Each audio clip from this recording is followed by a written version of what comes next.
मित्रों, मेरा नाम N D. Barche, instructor, government college of engineering Chandrapur. हमें जो 5th सेमेस्टर है, मैकेनिकल 5th सेमेस्टर, उसमें जो कोर्स नेम है मैन्युफैक्चरिंग प्रोसेस लेबोरेटरी, इस ब्रांच के लिए हमें एक जो ये ड्राइंग दिया है, इस ड्राइंग को स्पर गियर कहते हैं और हमें ये स्पर गियर बनाना है। वो स्पर गियर बनाने के लिए जो मटेरियल स्टॉक रहता है, जो रिक्वायरमेंट है हमारी, वो जो है MS राउंड बार डायमीटर 50 का और उसके लिए लेंथ चाहिए 18 mm। 18 mm मतलब इसमें से जो गियर की जो थिकनेस रहेगी वो 15 mm रहेगी और गियर का जो आउटर डायमीटर रहेगा वो 49 mm रहेगा। इसके बीच में हमें ड्रिलिंग करना है तो 19 mm का ड्रिल रहेगा। अब ये जो 49 आया है, ये डिपेंड होता है आप लोगों की रिक्वायरमेंट कितनी टीथ की है। अलग अलग टीथ के लिए अलग अलग टाइप के कटर चाहिए रहते हैं, गियर टीथ कटर, उसे हम इनवॉल्यूट कटर भी बोलते हैं। अभी हमें ये जो 26 टीथ है, ये टीथ के हिसाब से इसका आउटर डायमीटर कैसे निकालते हैं, तो उसके लिए एक फार्मूला है। इस तरह से है कि आउटर डायमीटर जो हम उसके लिए जो पीस लेते हैं उसको गियर ब्लैंक बोलते हैं। आउटर डायमीटर और यम और ब्रैकेट में रहता है Z+2। अब इसमें एम का मतलब होता है मॉड्यूल, कटर का मॉड्यूल। ये वाला कटर है ना सर? हाँ, ओके। इसके बाद एक कटर का मॉड्यूल होता है, उसके बाद Z होता है number of teeth, number of teeth.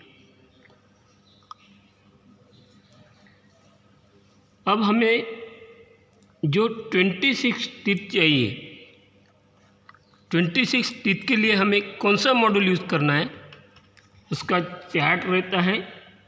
जैसे कि हमें 12 to 13 टीथ अगर बनाना रहा तो 0.75 का मॉड्यूल होना चाहिए। 14 to 16 टीथ बनाना रहा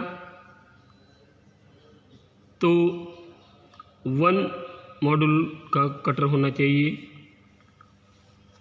ऐसे करके हमें अगर ये टीथ बनाना है 26 टीथ, तो हमें मॉड्यूल चाहिए 1.75। कौन सा चाहिए हमें? 1.75। और ये मॉड्यूल आता है, मॉड्यूल नंबर रहता है 5 मॉड्यूल नंबर। ओके सर, यहाँ पे लिखा है सर इसके अंदर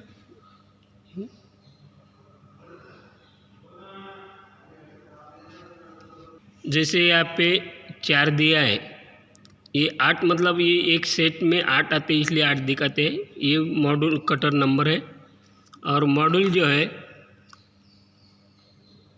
वो 1.75 का है।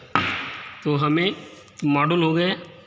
उसके बाद यम मतलब 1.75 और नंबर ऑफ टीथ है अपने 26, इसमें 2 प्लस कर दिया तो ये आएगा 1.75 मल्टीप्लाई 28। अगर 1.75 मल्टीप्लाई 29 mm मतलब हमें जो गेयर ब्लैंक रहेगा उसका आउटर डायमीटर 49 mm बनाना पड़ेगा। उसके बाद ये हमारा हो गया आउटर डायमीटर का। अभी हम सबसे पहले मॉड्यूल बना लेते हैं और बाद में टीथ जो रहे ये हम परफॉर्म करेंगे मिलिंग मशीन पे। तो आइए चलते हैं हम सबसे पहले गियर ब्लैंक बनाने के लिए प्लेट मशीन।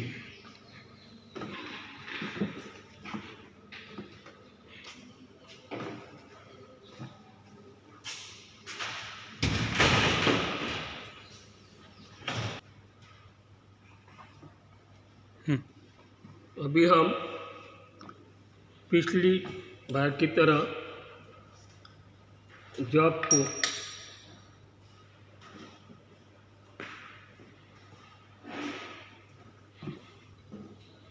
लेथ मशीन के शेप पे फिट करके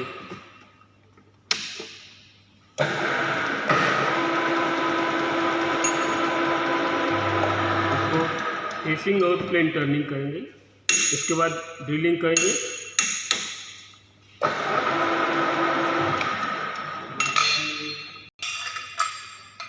हमने टूल अभी टूल पोस्ट में या टूल पोस्ट के होल्डर में फिट कर दिया है। टूल होल्डर में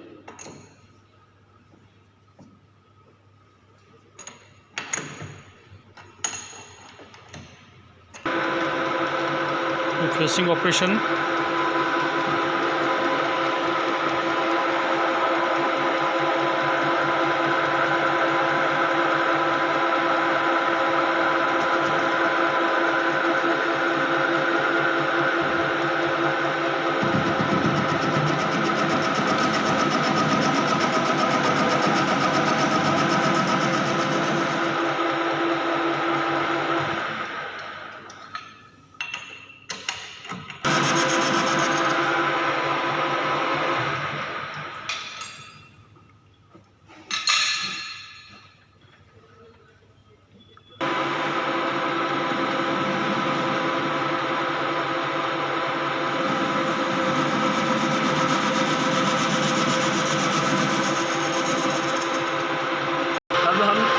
फिनिशिंग कट दे रहे हैं इस पर फेसिंग करके।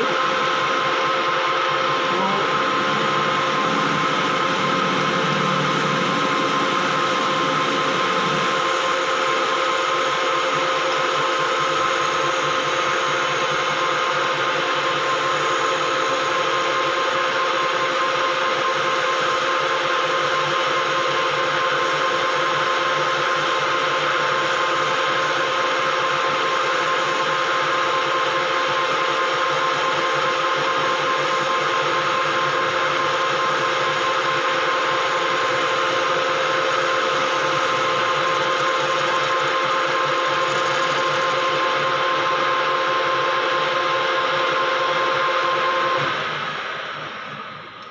अभी हमारा एक तरफ का ये हुआ है। ओके सर, फेसिंग हो गया है ना, फिनिशिंग एकदम स्मूथ है। अब हम आउटसाइड डायमीटर बना लेते हैं। तो आउटसाइड डायमीटर बनाने के लिए आउटसाइड डायमीटर बनाना है और थिकनेस भी बनाना है, इसलिए हमें वर्नियर कैलिपर का यूज़ करना है। तो आउटसाइड डायमीटर बनाना शुरू कर देते हैं।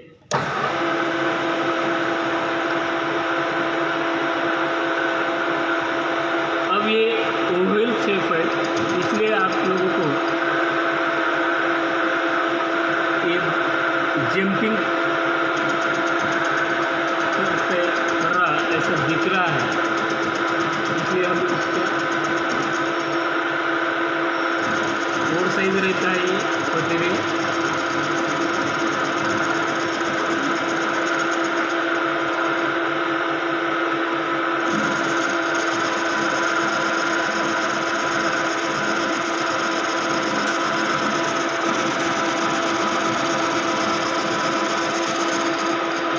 इसका हम पूरा 49 मिलीमीटर नहीं लेते, क्योंकि खाली हमें होल्ड करने के लिए ये लेना है। और जब हम इसको मेन ड्रिल में डालेंगे तभी इसका फाइनल आउटर डायमीटर आएगा। ठीक है, अब इसका दूसरा वाला साइड जो है वो बना लेते पहले केसिंग करके। और दूसरी तरफ से इसे होल्ड करना है। अब होल्ड करते समय यहाँ पे एक स्टेप आई हुई है। ये स्टेप जो है हमारे चेक के जो जॉ है उसे टच करवाना है। उसकी वजह से इससे ए फेस के पैरेलल ए फेस आ जाएगा, मतलब सब जगह थिकनेस सेम रहेगी, वरना कम ज़्यादा हो सकते हैं। तो ऐसा थोड़ा फिट करके हमें यहाँ तक लेके जाना है। जब ये जो कटे हुए स्टेप है ये हमारी इस जॉ को अगर टच करते हैं तो इससे पैरेलल ए बी फेस बनेगा।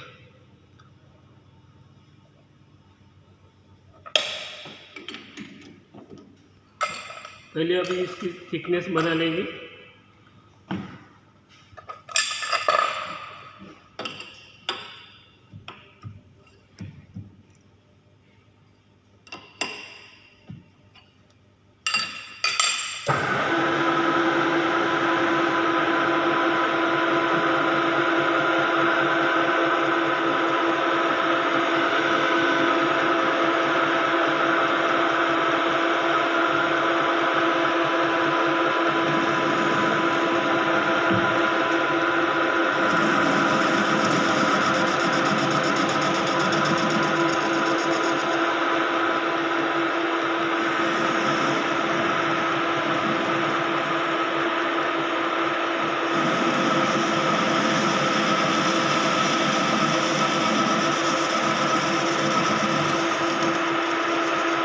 हमारी जॉब की थिकनेस जो बनी है वो 15.5 है। अभी हमें 5.5 मिलीमीटर इसको थिकनेस और कम करनी है। तो अभी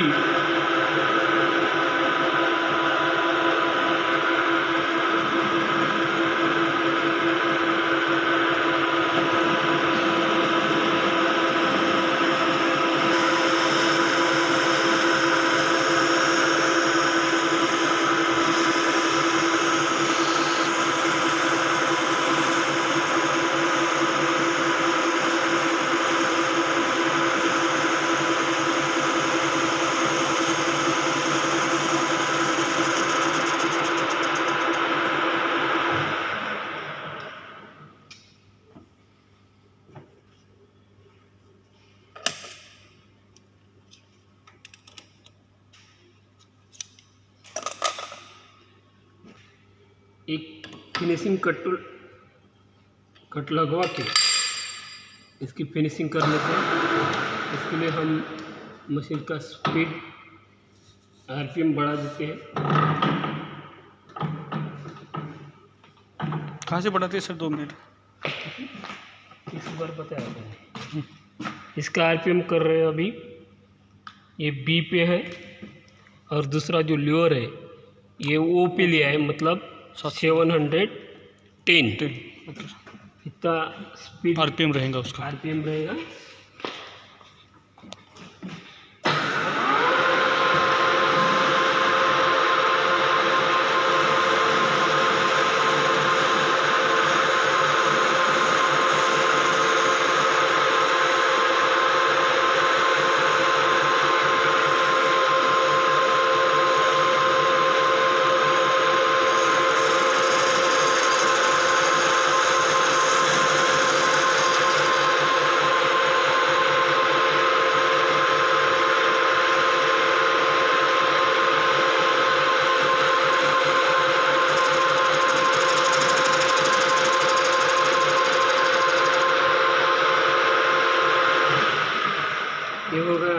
फाइनल थिकनेस बन गई अभी। अब करना है हमें ड्रिलिंग। ड्रिलिंग के लिए हम यूज़ करेंगे 19 mm का ड्रिल। इसके पहले 19 mm को ड्रिल को गाइड करने के लिए हम सेंटर ड्रिल लगा लेते हैं। अभी स्टील स्टॉक में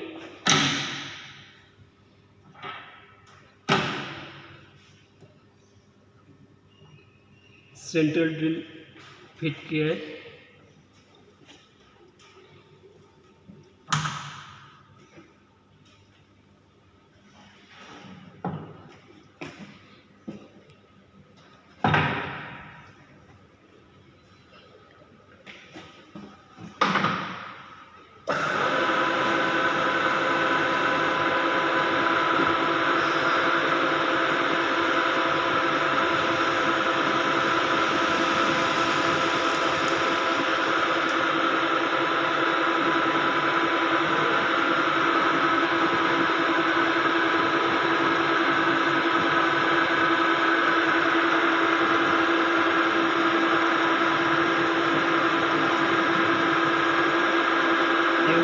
हुआ हमारा सेंटर ड्रिलिंग। अब हमें इसमें 19 mm का ड्रिल इंसर्ट करेंगे, फिट करेंगे।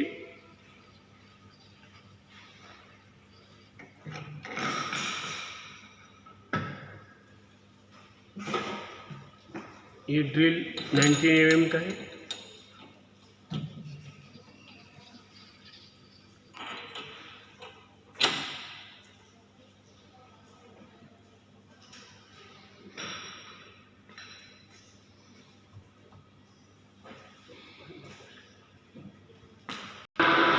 इस तरह से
ये हमारा ड्रिलिंग परफॉर्मेंस पूरा हुआ है। अब हमें इसका आउटर डायमीटर बनाना है, इसलिए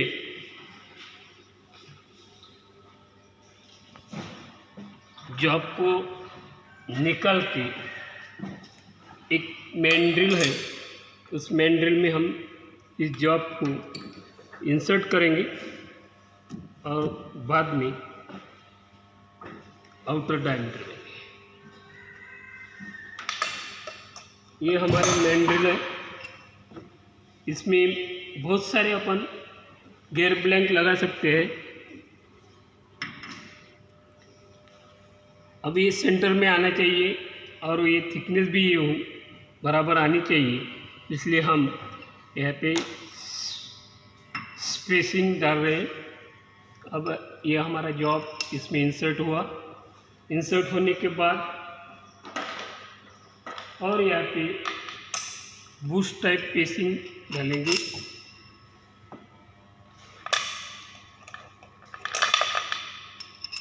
ताकि हमारा जॉब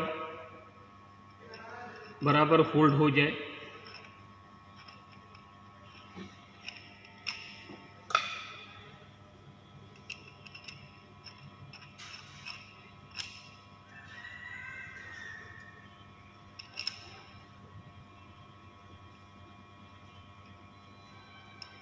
और हमें चेक में मेन ड्रिल को होल्ड करना है।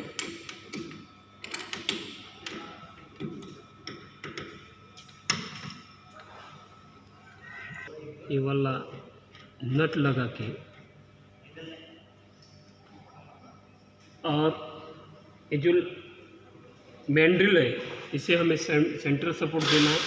उसके लिए हम डेड सेंटर यूज करेंगे, लाइव सेंटर।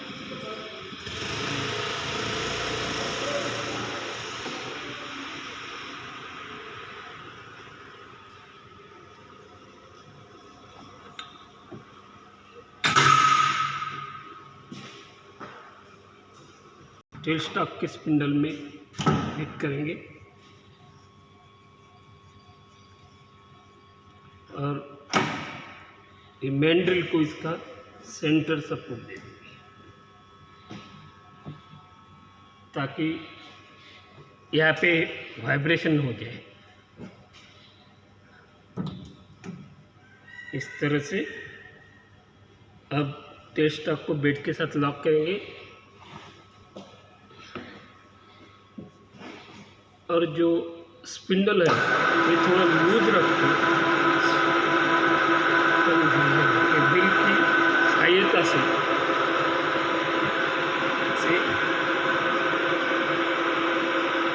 Centre support.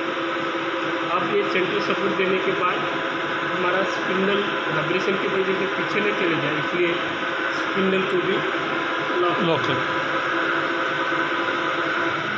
अब ये पूरी तरह फिट होना चाहिए, इसलिए हम स्पैनर की सहायता से जो नट है इन नट को फिट करेंगे, अच्छे से टाइट करेंगे इसको।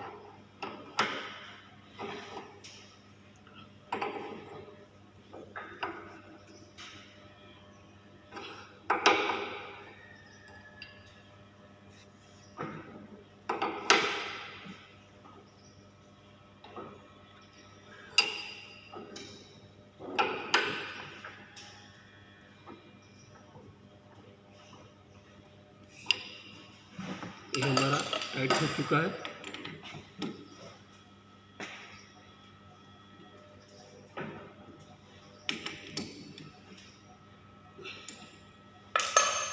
अब हमें इसका आउटर डायमीटर बनाना है, तो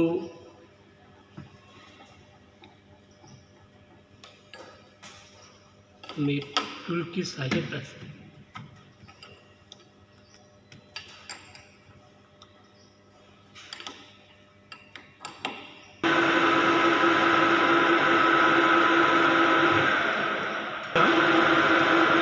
जो आपका आउटर डायमीटर ड्रॉ करेंगे।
करेंगे ताकि मटेरियल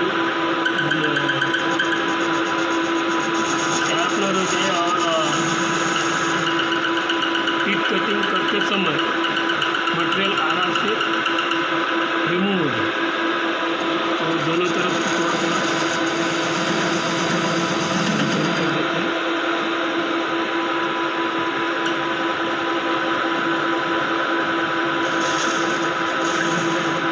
ये हमारा गियर ब्लैंक बन चुका है। अब हम इसे टीथ कटिंग परफॉर्म करेंगे मिलिंग मशीन के ऊपर। Milling machine. Okay sir. Workpiece जो है हमने जो गियर ब्लैंक बनाए, अभी हमें इसे मिलिंग मशीन पे फिट करना है। अब हम चलते हैं रीडिंग में।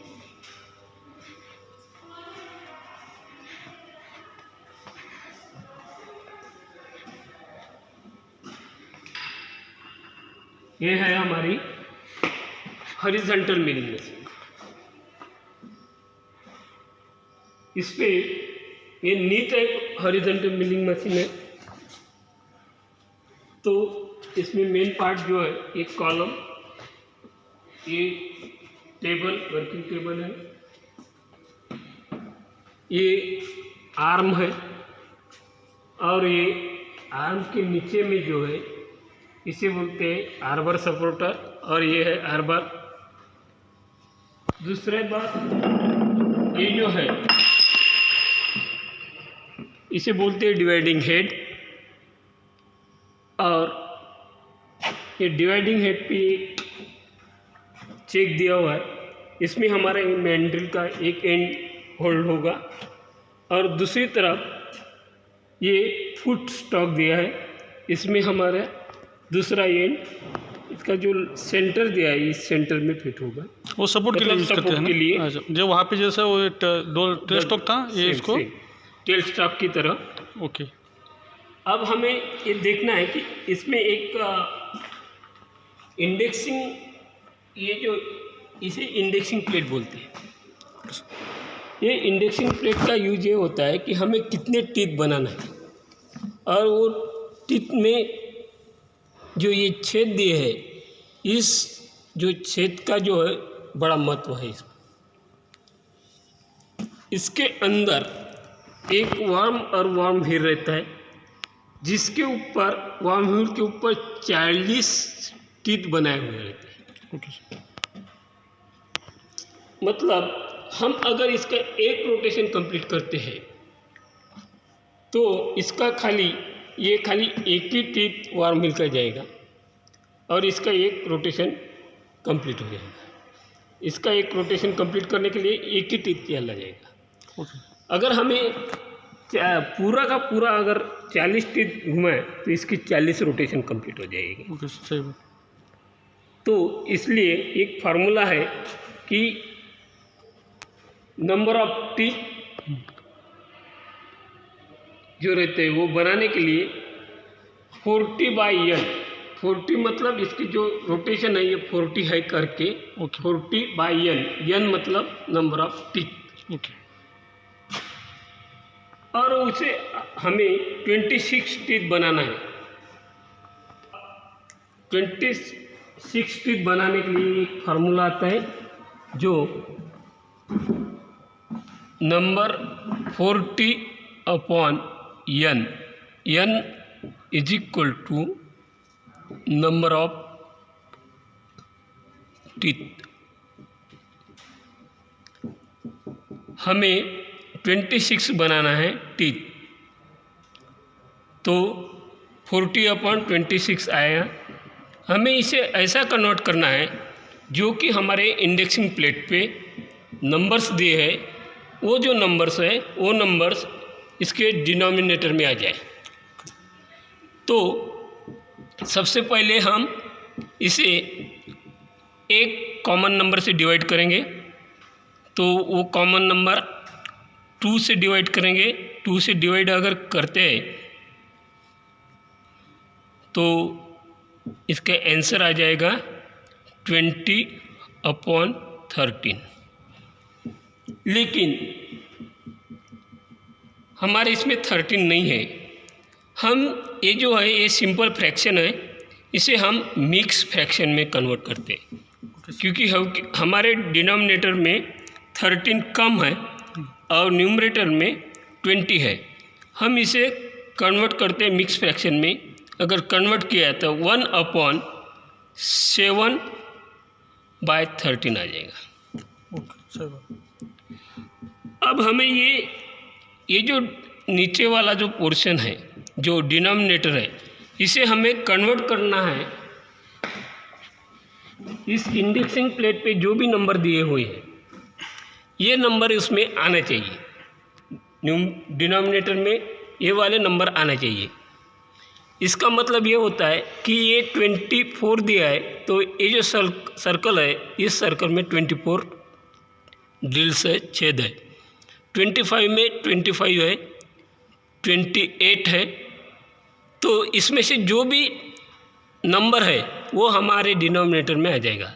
हम देखते हैं कि ये इसका वैल्यू भी चेंज नहीं होना चाहिए और डिनोमिनेटर में ये भी नंबर आने चाहिए। तो यहाँ पे हम 39 लेते हैं। अब डिनोमिनेटर में 39 आना चाहिए। तो इसके लिए हम ये एक को छोड़ के ये वाला फ्रैक्शन जो है, एक मतलब इसका एक सर्कल होगा इंडेक्सिंग प्लेट पे, और ये जो है ये 39 आने तक हम इसे मल्टीप्लाई करेंगे। अब इसे मल्टीप्लाई करना है तो इसे भी हम 3 से मल्टीप्लाई करेंगे न्यूमरेटर को, और डिनोमिनेटर को भी 3 से मल्टीप्लाई करेंगे। तो ये आ जाएगा 21 और ये आ जाएगा 39। अब हमें जो भी इंडेक्सिंग प्लेट यूज़ करना है तो उसका एक सर्कल कंप्लीट, एक टर्न कंप्लीट करना पड़ेगा, और जिस सर्कल में 39 छेद है इंडेक्सिंग प्लेट के, उसमें से हमें 21 होल लेने पड़ेंगे। Okay sir. ऐसे लिए तो हमारे 26 टीथ बराबर आ जाएगी।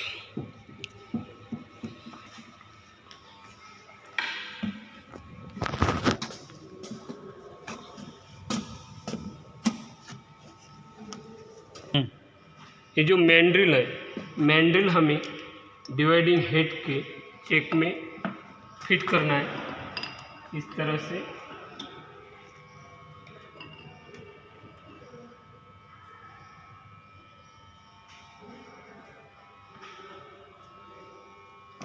और फिट करने के बाद इसे सेंटर सपोर्ट देना है।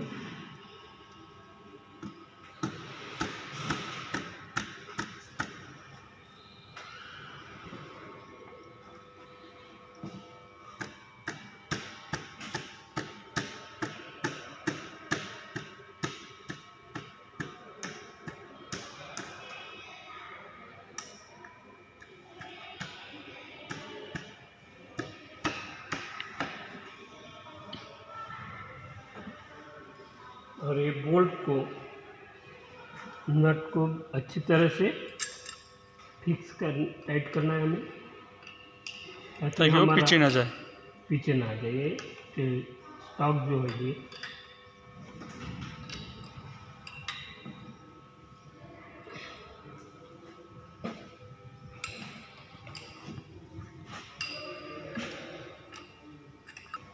इसको होल्ड बिटवीन सेंटर पकड़ रखा है। अब ये थोड़ा लूज ना हो जाए, इसलिए इसका जो स्पिंडल है फुट स्टॉक का, उसे हमें थोड़ा आगे लेना है और अच्छी तरह से फिट करना है इसे।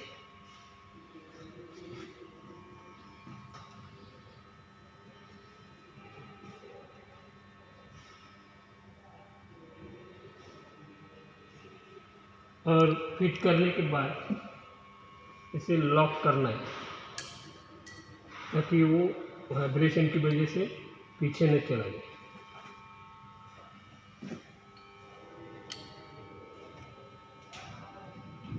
अब ये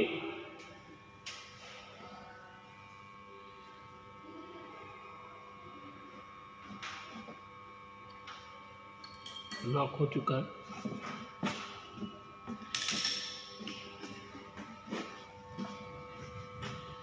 इसे भी हमें अच्छी तरह से लॉक करना है।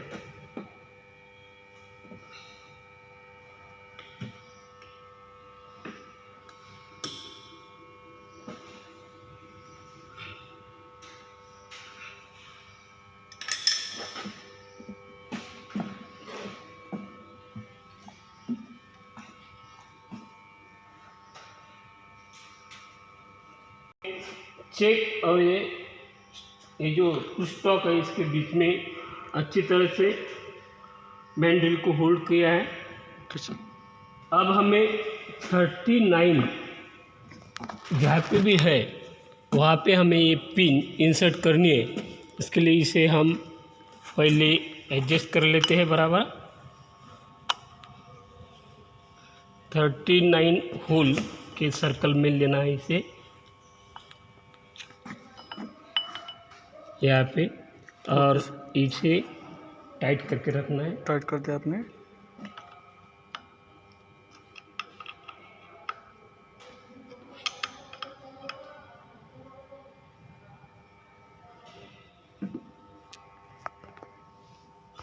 अब हम ये इंडेक्सिंग प्लेट का यूज़ ना करते हुए भी डायरेक्टली यहाँ पे छेद दिए हुए, इस पे 24 छेद दिए हैं। अगर हम ये वाली पिन निकाल के अगर दूसरे छेद में डालते हैं तो ऐसा एक एक करके अगर नेक्स्ट करके अगर हम लेते हैं इसका, तो इसके ऊपर 24 टीथ आ जाएंगे डायरेक्ट। ठीक है, तो उस समय 24 टीथ अगर हमारे रहते तो हम इंडेक्सिंग प्लेट का यूज़ नहीं करते, डायरेक्ट इंडेक्सिंग हो जाती। अपना 26 है इसलिए अपना हाँ, प्लेट का यूज कर रहे अब हैं। 26 है, इसकी वजह से हमें teeth we use this pin this directly indicate, okay okay okay indexing plate directly रहते हैं ये, ओके सर, जो कि चेक के साथ अटैच है। Okay sir. अब उससे ज़्यादा रहा तो अपने को इंडेक्शन प्लेट का हाँ, यूज करना उसके ज़्यादा या कम रहा, ओके सर। मतलब 24 भी बना सकते हैं, 12 भी बना सकते हैं। अच्छा, 12 भी टीथ बनाना रहा तो एक छोड़ के, मतलब एक को बाईपास करके दूसरा ले सकते हैं। अब हम परफॉर्म करना चालू करेंगे। तो इसके लिए ये जो आर्म है, आर्म के नीचे में आर्बर सपोर्ट है, और वो आर्बर सपोर्ट जो है, ये जो पार्ट दिख रहा है इसे आर्बर बोलते हैं। Okay sir. और पार्ट आर्बर में एक कटर लगा हुआ है। ओके, इसकी मूवमेंट ये जो है 3 एक्सिस में काम करता है milling machine. X axis, Y axis और ये Z axis. Okay. X axis यानी अपने तरफ आगे पीछे इस तरफ, हाँ। जेड एक्सिस यानी टेबल का हॉरिजॉन्टल मूवमेंट, ओके। और वाई एक्सिस ये टेबल का वर्टिकल मूवमेंट है, ऊपर नीचे होगा, है ना? ऊपर। ये मैनुअली भी ऑपरेट कर सकते हैं और ऑटोमेटिक भी ये रन होता है। चेहरा दाखव ना।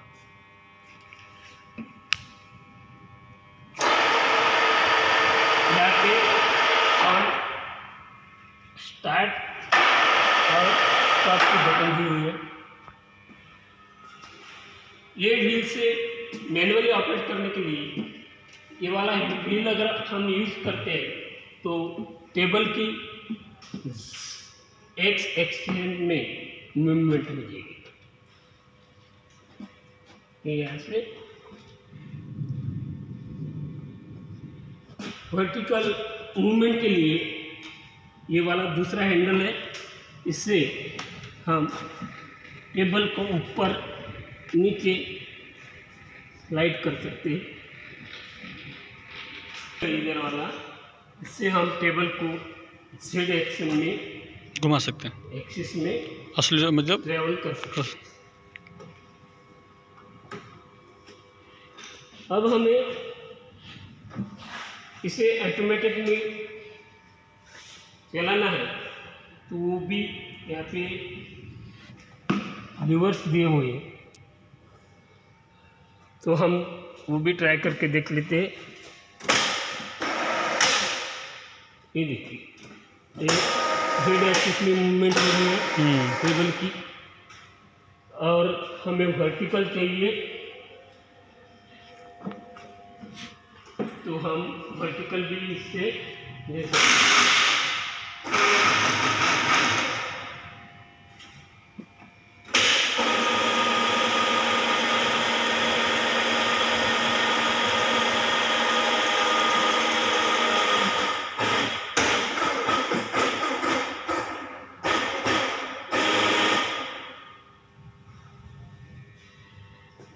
हमें अब ये जो कटर जो है, ये रनिंग कंडीशन में हमें सेंटर में लेना है बराबर।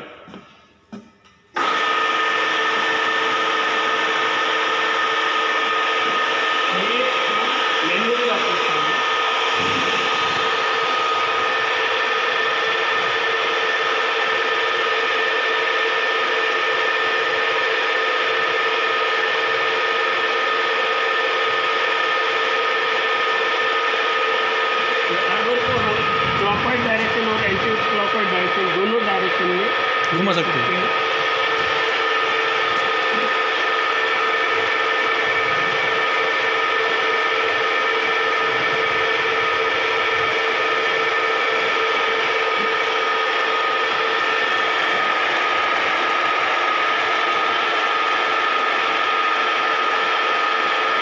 अब हमें धीरे धीरे करते हुए इसे टेबल को ऊपर उठाएंगे।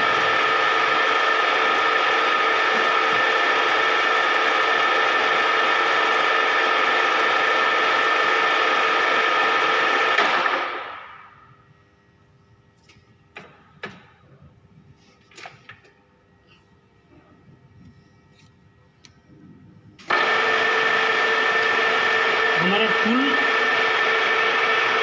कटर जो है तो कटर जॉब को टच करना चाहिए, यहाँ तक हम इसे ले जाएंगे।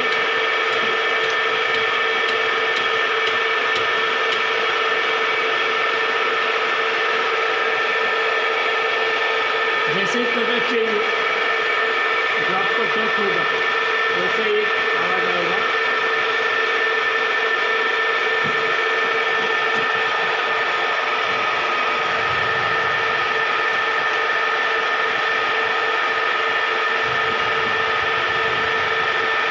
इसे हमें बराबर सेंटर में रखना है।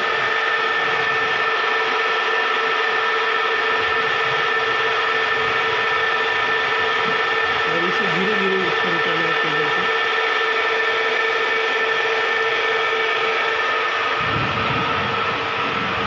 तो देखिए यहाँ पे आवाज़ आना चालू हो गया, मतलब हमारा कटर जो है इस जॉब को टच हो चुका है। अब हम थोड़ा साइड में लेके कट लगवा लेंगे।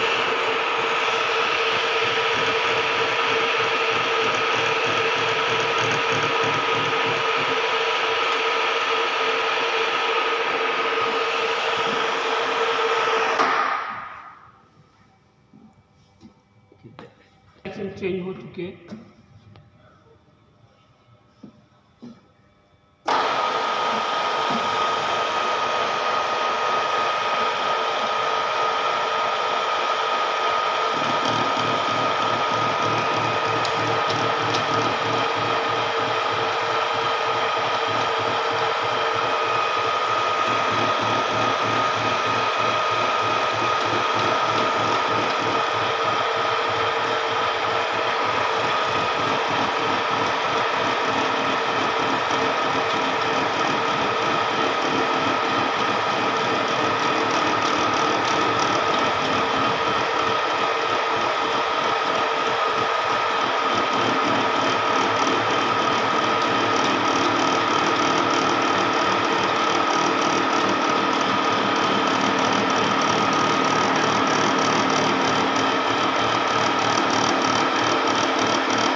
ट्रैवल करके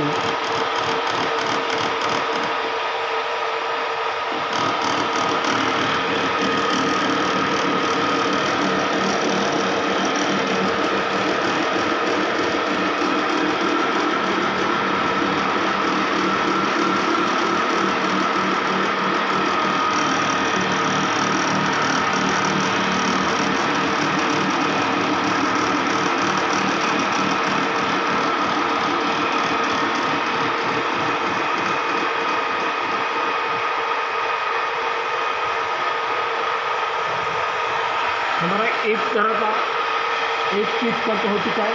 अब हमें इसे रिवर्स लेना है। अब दूसरा टिप बनाना है, तो दूसरा टिप बनाते समय हमें इसे रिवर्स लेना पड़ता है ताकि कटर के जो कटिंग पॉइंट है ये मल्टी पॉइंट कटिंग टूल है, मल्टी पॉइंट वाला है। तो हमें जो कटर के टिप जो रहते हैं इस कटिंग टिप इस तरफ रहते हैं, इसलिए रिवर्स देते समय हमें कट नहीं लगाना। तो हम अभी मशीन को बंद कर देते हैं। अब इसका जो टर्न है, अब हमारी पिन यहाँ पे इंसर्ट थी, हम इसके ऐसे भी इससे भी अपन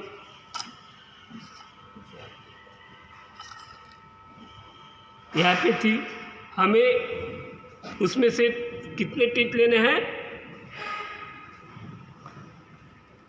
एक टर्न कंप्लीट करना है और 21 टिप लेना है, ठीक है। तो वो 21 टिप हमें काउंट करने पड़ेंगे,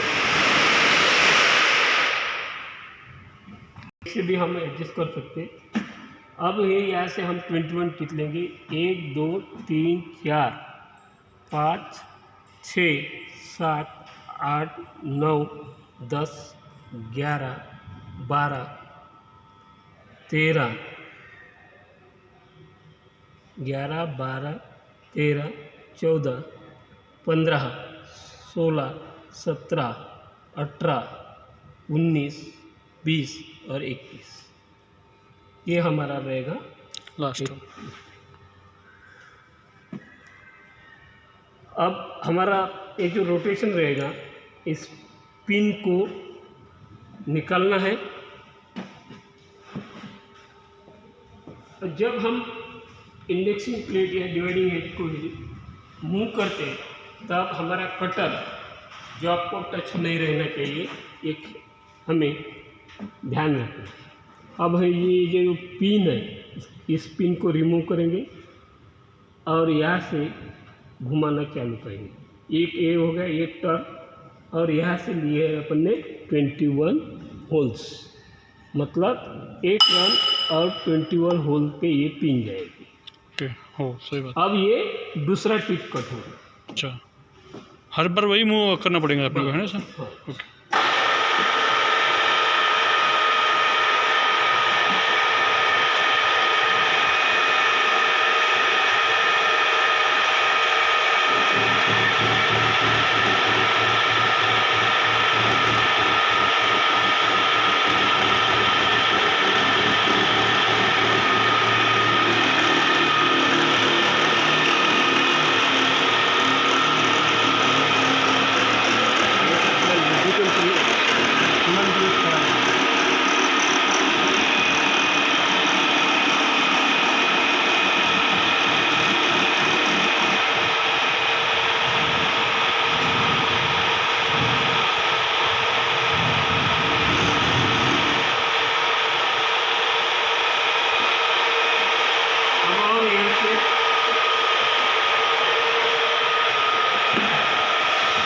ऐसे और आगे के 21 टिप अपन काउंट करेंगे।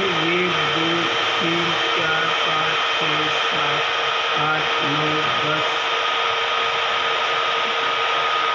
11 12 13 14 15 16 17 18 19 20 और 21। अभी यहाँ पे आ जाएगी पिन, मतलब यहाँ से एक पिन हम रिमूव करेंगे। एक टर्न यहाँ से यहाँ पे कंप्लीट हो गए और यहाँ पे 21 पे होल पे हम वो पिन मिल सकते हैं।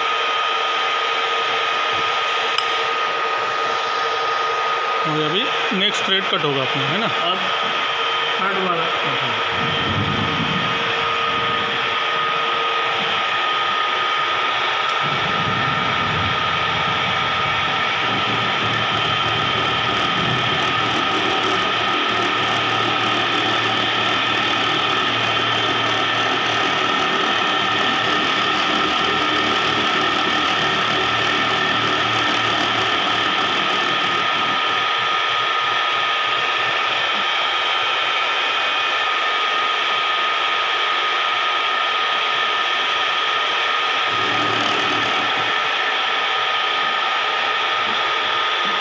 यहाँ से और 21 टिप मिल गई।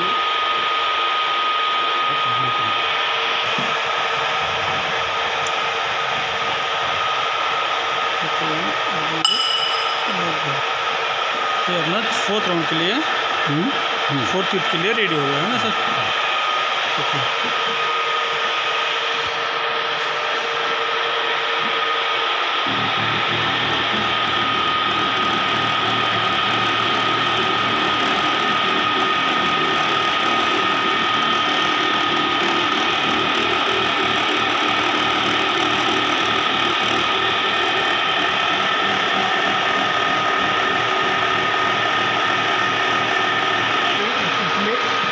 सीमेंट का यूज़ करना चाहिए। हाँ, सीमेंट का यूज़ करना चाहिए, क्योंकि कटर डैमेज नहीं फ्रिक्शन की वजह से ख़राब ना हो जाए, ब्लड ना हो जाए उसके ठीक।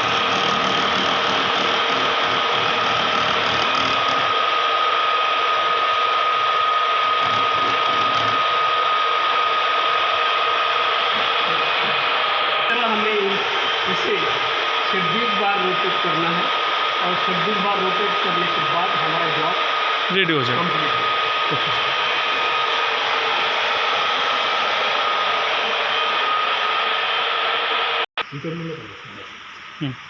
इस तरह से हमारा जॉब कंप्लीट हो चुका है।